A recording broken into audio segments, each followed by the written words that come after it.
You don't see it because they didn't think to send each other an announcement saying, aha, great new point you made, or something like that. So, I mean, I feel like you had raised the question, so where is the learning happening? You list all these other places out in the outside world, which I don't disagree with, but I would think that there's probably learning happening in the project site too, that your decision to look only at messaging is for obvious reasons doesn't allow you to see. And I was going to ask a similar question about, I mean, what's going on is even sharing resources could be a trigger for learning that's happening elsewhere. Yeah. But it's just, it could happen right there and then in the opening of a new resource. And I think you see, not necessarily evidence, but you see allusion to that when you ask students about their face-to-face meetings, either in the survey or in the focus group. They talk a lot about downloading those articles and discussing them. And they talk about, making sure, they either ping each other via email or something and saying, if you look on, there's a couple instances when you look on I coded it as basic interaction, but you go on the chat tool and it's like two students trying to ping each other, even though they're not exactly trying to bring each other in chat, but they're talking about, hey, where is that draft? Or I just uploaded that draft. Can you look at it and edit it because things due in a week. So there is evidence that they're very invested in what's going on in the resources tool, and you can obviously see from the graphing that especially in the couple weeks before their deadline, they're downloading things a lot, and there's not a much higher proportion than what's going on that's being newly uploaded. But there's also revisions going on as well. So they're not only downloading them once, but they're downloading them many times to continue to see what each other is going on. And you can imagine they're downloading those things, having them on their laptops, and then they're meeting, in a room like this, and discussing. So I would push that further with a quote that you have on page 76. I think it was a student told you in a focus group interview. They said, they're talking about announcements. If we talked about something in a meeting, or I go back and I'm writing part of a paper and I feel like I have to change what we discussed, I'll say, well guys, I don't think that was right. I'm going to do this now, so that they don't just see it on there and think I thought we weren't going to do it.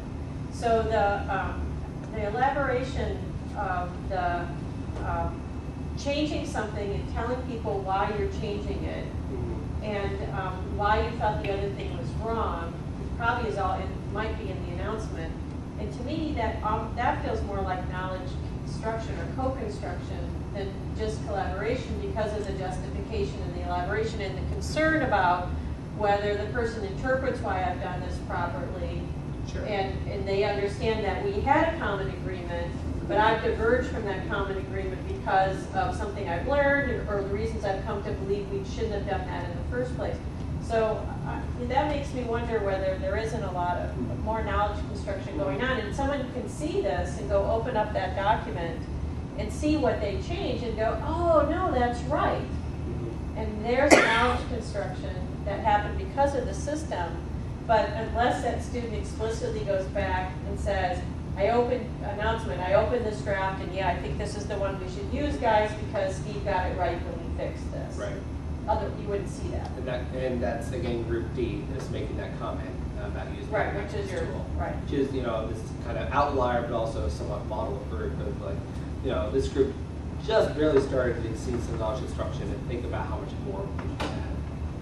But yeah, I think and one of the lessons is because it's residential campus, either if I were to do this study again, one thing I might do is either work out some way where I can either observe at least some of the face-to-face meetings, or have some way to more capture what's happening in those face-to-face meetings, because I think that's a big piece of where a lot of knowledge is happening, and also use of the system, while they're meeting. So they might pull down a document, talk about the document while they're meeting face-to-face. There's no way really to know that unless they tell them. But what's definitely saying is slightly different from what you said, I think. Okay. You're saying face-to-face meetings is where a lot of that is happening. But it's also a place where a lot of the evidence about the learning in C-tools might be. Right. Absolutely. So both are the cases. And even some analysis of the sequence of documents would also show how they're doing the knowledge construction. the document is a representation of the final shared conception of what they're supposed to have learned, right? So if you looked at how the document evolved over time and who made changes and when edits were accepted or deleted and so forth, I mean, that would be very labor intensive, and I'm not asking you to do it here, but that may be indeed where in the system a lot of the knowledge construction is reified, because you could visibly see when changes were accepted or challenged, deleted, and put back in, that kind of thing. Or even what they look at, right? They're not just randomly looking. There's intentionality to the documents they decide to access. And then you might see groups where clearly, the intro section is only ever written and edited by one person, and the method section is clearly only written and edited by one person. And then you would have a little bit more difficulty deciding if that was knowledge construction or some kind of jigsaw approach to the draft. Right, yeah. My back. Yeah.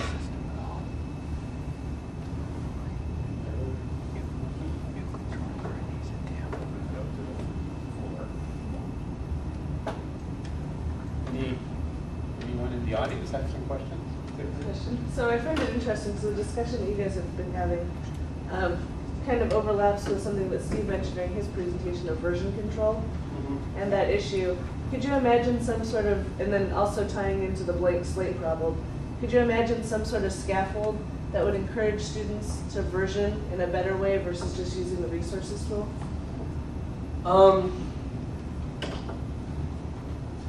I think there could be something both outside, or it could also be part of the resources tool, where a very, very basic scaffold might just be like, what is new in this version and why is it being changed? Same idea that when you make a new wiki version, you have version control, but in addition to not only creating a new version, you can also leave a comment about what was changed and why. So you can imagine that there's a comment box along with that new version, that you might also have some sort of prompting or some sort of additional scaffold saying, why are you changing it? What is added value? What has been taken out? Those kind of things. But definitely, and we've had comments about this type of overriding and version control for many, many years. The problem is finding a really powerful way to do it that doesn't, kill the system.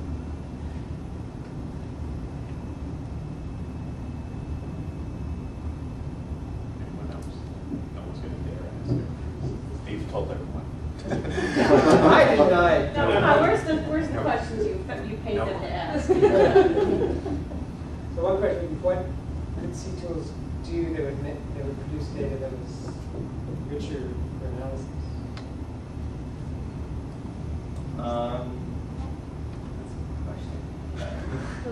Here's your chance, come on! What do I want out of the system?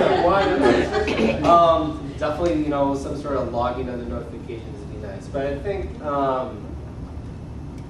what's really hard is that when you look across a lot of these, first of all, we're still in kind of this tool mode. Everything happens within tools.